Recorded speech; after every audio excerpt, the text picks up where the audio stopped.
Баршаңызға қайырлы күн достар, қалайсыздар? Бүгін YouTube арнамда кезекті рецептім шығып жатыр. Ол біздерде холодец, яғни дірілдек деп аталады. Оны ірі қара малдардың сирағынан жасайды.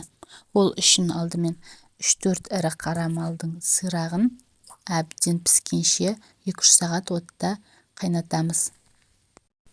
Дайын болған сирақтарды суытып, әбден суығаннан кейін ет тартқыштан, яғни мясорубкадан өткіземіз.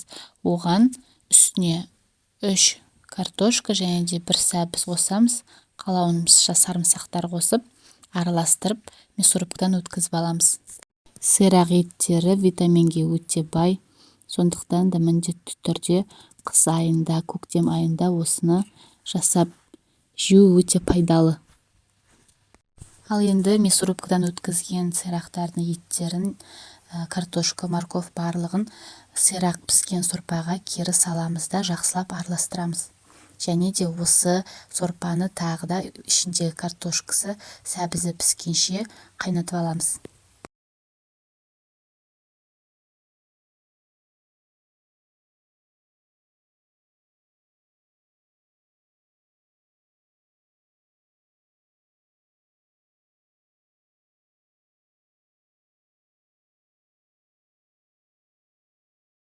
Достар, ең басында сирақтарды пісірген кезде мен тұзын салдым, ал сирақтарымыз әбден дайын болған кезде, холодец дайын болған кезде ең соңынан бұрышын салам және де приправасын салам.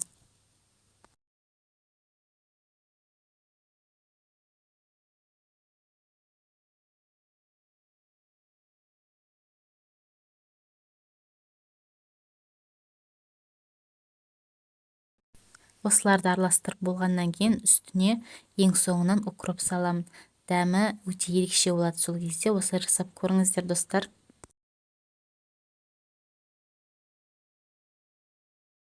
Енді дайын болған холодецтің сорпасын ыдыстарға құйып, әбден суытамыз. Суып болғаннан кейін барып холодильникке салып қоюға болады.